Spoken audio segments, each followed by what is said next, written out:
Audra McDonald. That's why I couldn't do it.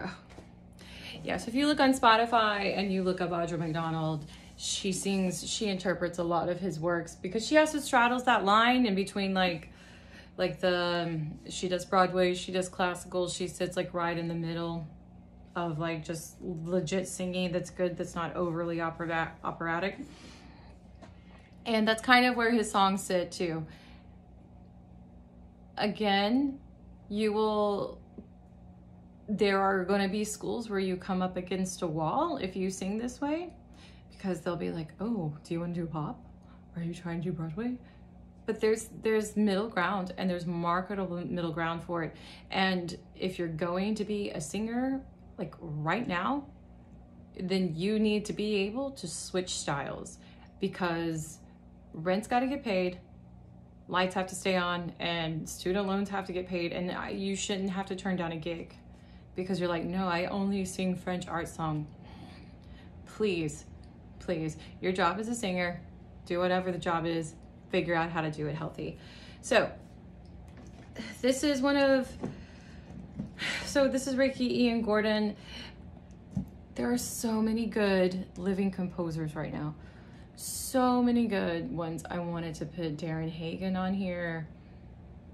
Oh my God, Richard Hunley, but he's not alive anymore. He writes a lot of good stuff.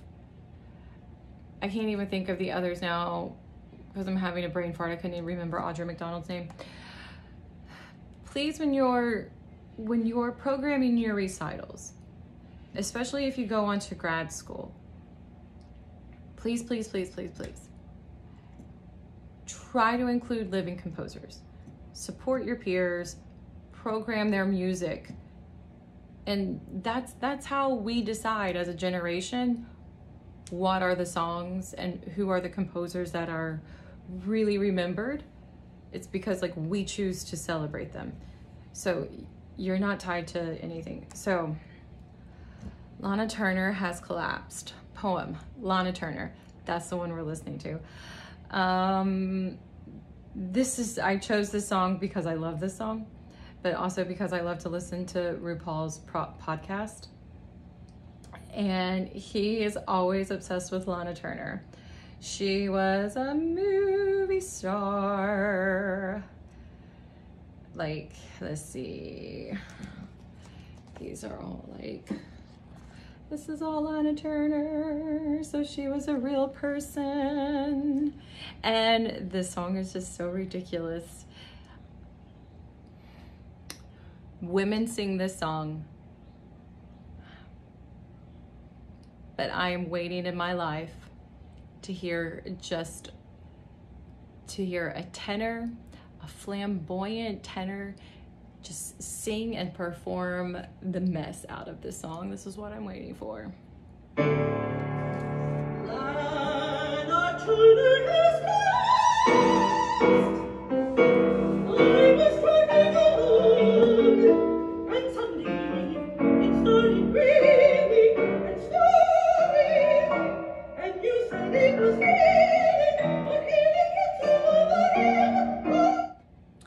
I have so many problems with all these recordings.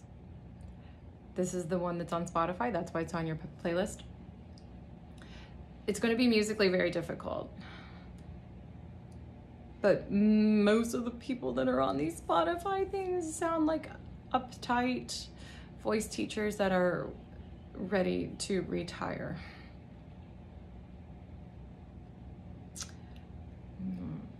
It should just be done. It should be done with like so much nowness. So like a lot of just irreverence. It's just fearless and not so controlled. But yeah, as you can tell, this song is a pain in the butt to count.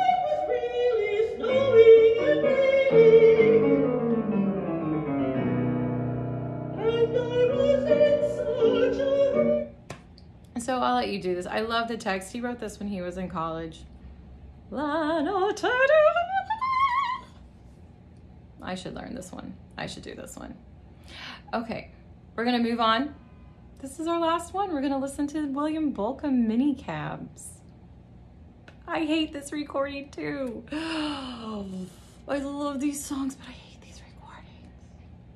So, the mini cabs, as in cabarets, little mini cabarets. So this ties back to the style of the Schoenberg and the Kurt Weill that we listened to. Not necessarily the Schoenberg Pierre Lunaire, but Schoenberg also has cabaret settings. These are amazing. Again, these have a tendency to piss people off, but they're wonderful. They're really short, like some of them are only 8 bars, so you have to do it as a set. I feel good about something. I feel good about something. And I'm going to find out what it is. There it is. There's one. These are so much fun to program. People change. People change into what they are. Her voice did a little voice crack in there. That's not part of the score. That's just, that was a choice. Those who want to all the time do it less than those who don't.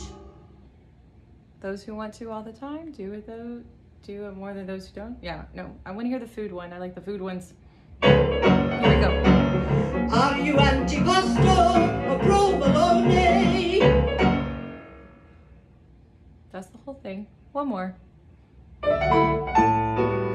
French food, flambé. Mexican food, olé. Jewish food, oy vey. So Bolcom was in Michigan, like University of Michigan. He has a whole thing of cabaret songs. These are the mini cabs. They're the very, very small ones, like hors d'oeuvres. And then he has the bigger cabs, the bigger cabaret songs.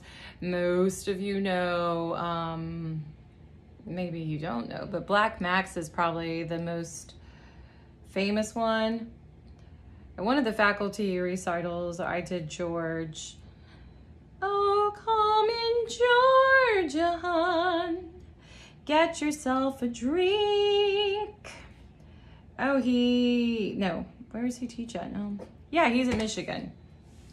Yeah, so he's oh no, he's from Michigan. He doesn't teach at Michigan anymore. Well, no, he used to teach. So he's alive. His stuff is hard. He writes brilliant piano pieces too. Like his piano pieces are so cool. They're so cool. They're so hard. And again, please don't fall into the trap, the boomer trap. I said the boomer trap. I did said the boomer trap.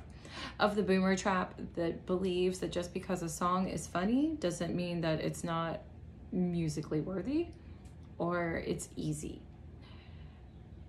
People think that Bolcom is music theater. He is not. He's not music theater.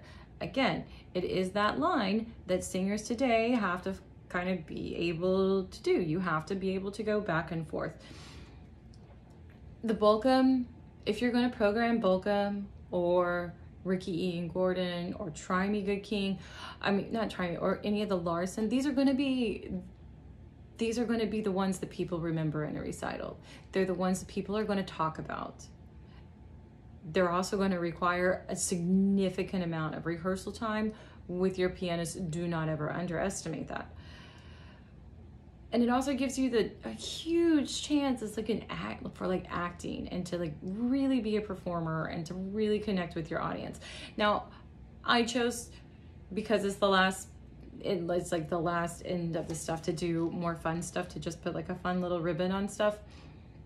They also have really dark stuff that makes you think, that it can break your heart. So I hope I don't leave you thinking that all modern American music is just weird and avant-garde. A lot of it is weird, some of it's funny, but it's going to tell the human experience. It's going to be funny, and then it's going to be sad, and it's not necessarily about just being pretty and saying like, look at me in a fancy dress, and I'm going to say something pretty, sing something pretty, and everyone's going to bring flowers. So, I mean, I guess that's fine, and if that's what people are about, that's fine.